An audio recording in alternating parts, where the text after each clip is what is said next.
because prior to that point, I wasn't in Canada. So common sense would say going to the Canadian border station is not going into Canada unless you go past that border station. And I went to that border station, and then I was harassed by the guards there, and they said, you were told, I said, I need to find out. I was told by the U.S. Border Patrol that I have to come over here to find out how to get my car. And this man, there were two men standing there at the counter, and this one man freaked out and started yelling at me and said, you were told not to come back to Canada for a year, and now you're going to be arrested because you're breaking the law and violating the order that was just given to you. And I said, oh, actually, when I went back to the border station, it was about a week later. So basically, I got dropped off at the U.S. border station, and then I stayed in Blaine instead of going to Wenatchee, which I'll talk about in a minute. And then 1 week later, I went back to the U.S. border station. I asked them what to do, and then they told me to go to the Canadian place. So this guy starts yelling at me and says, "You're supposed to be in Wenatchee." How would he know? How would he know that I'm supposed to be in Wenatchee? And what? How is that his business as to where I am after I'm out of their country? So he starts freaking out, saying, "You're supposed to be in Wenatchee, and what are you doing here in Blaine? And you are now trying to illegally enter Canada again in violation of the judge's order." And I said, "No, I'm not." And that man had just talked to the U.S. Border Patrol, and they knew that I was going over there to ask about my car. So why was I being set up again to look like I'd done something illegal? So then the other person standing there was kind of quiet and was just watching everything. And I don't know that I started to cry, but I was really anxious and panicked because they were threatening to put me in jail again for something that I wasn't even doing wrong. And then he said, "I have to talk to my supervisor." So then he goes back and talks to some supervisor, and I just remember the man looked like he was Jewish, and he was in the background. And then he comes up to me producing, I mean, maybe he's just French, I don't know. He kind of looked like he was Jewish to me, and I remember seeing his name tag, and it was kind of a Jewish last name, like one of the typical ones, but that doesn't mean anything.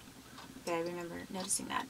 And I remembered then when that supervisor was forcing me to sign this document, I kind of thought, like, I was shocked that I thought, if that guy's Jewish, how come hadn't pieced anything together yet. I didn't realize there were Jewish people that hated me.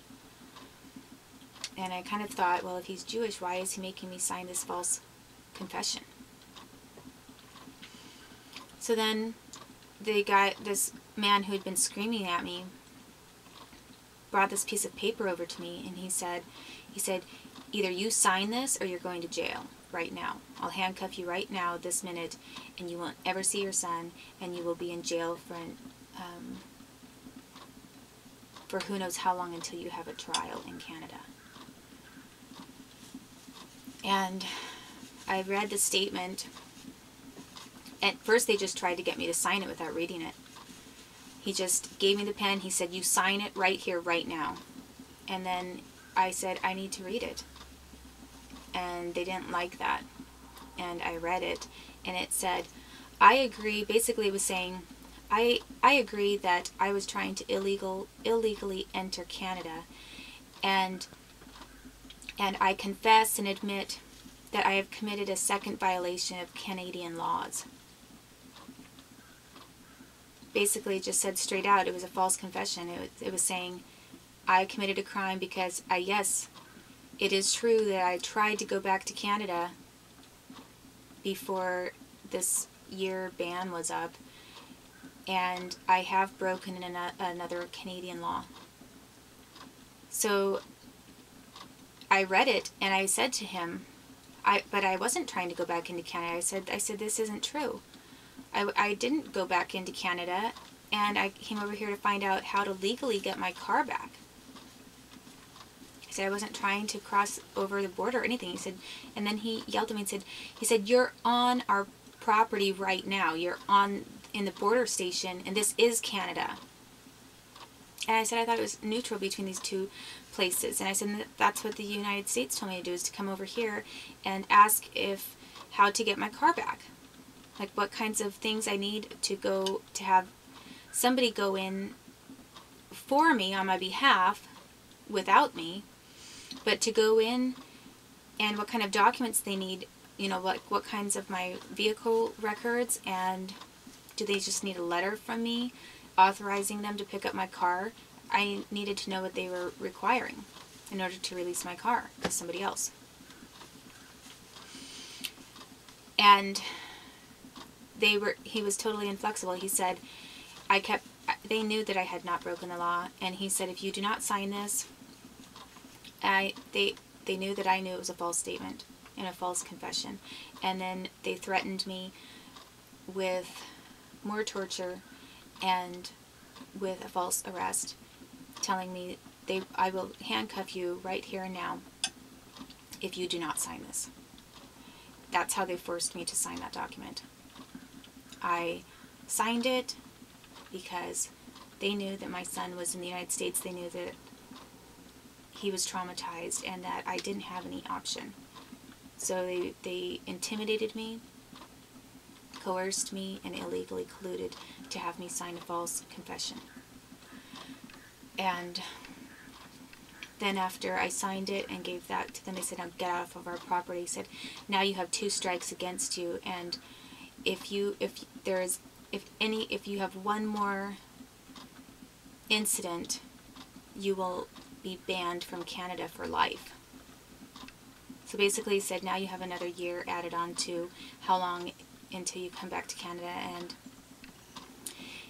if you make one more violation, you will be banned from Canada for your entire life. I mean, like, at this point, does that seem like punishment? I don't care about Canada at all. I care about I have some family that's in Canada. They're Canadian citizens, and I know that there are good people in Canada who are probably shocked to hear what kinds of horrible things their government is doing, and they're Canadian victims who are victims of their own government. So I don't have any kind of a problem with Canadian people in general.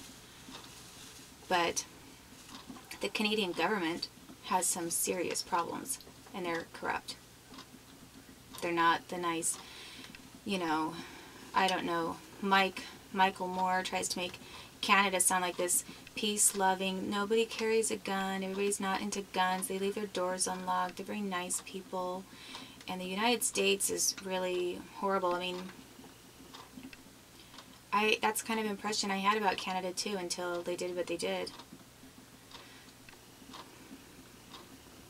And so then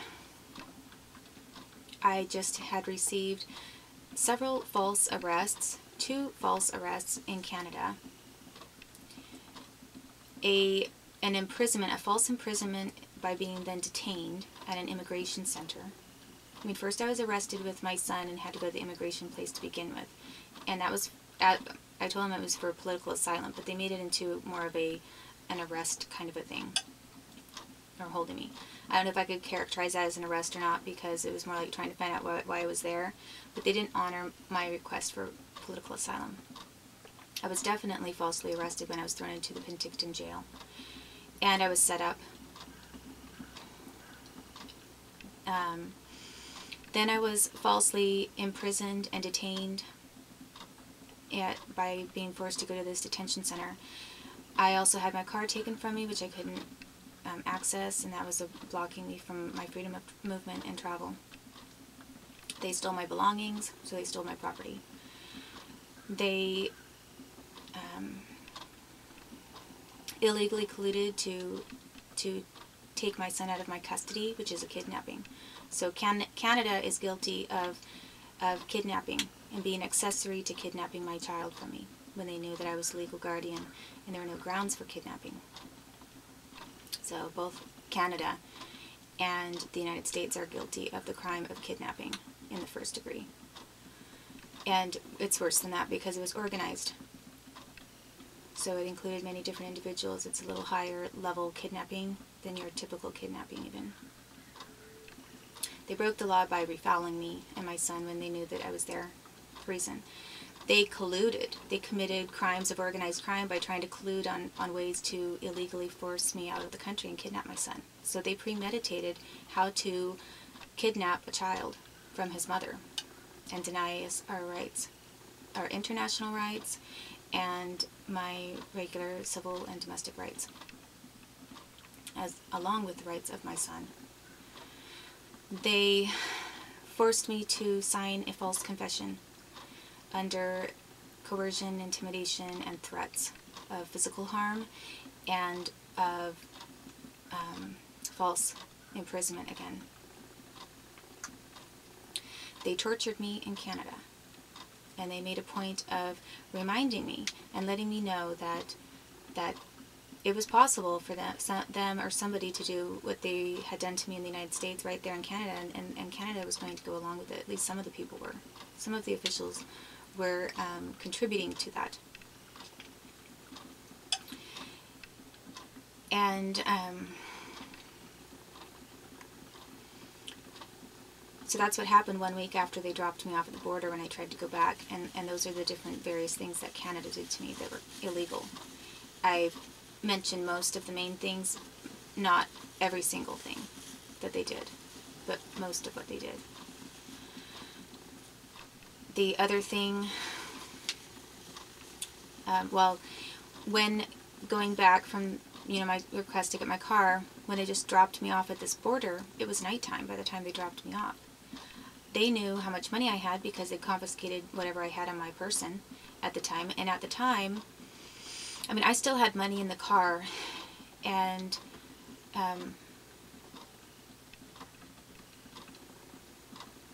I had some belongings and different things that were of value.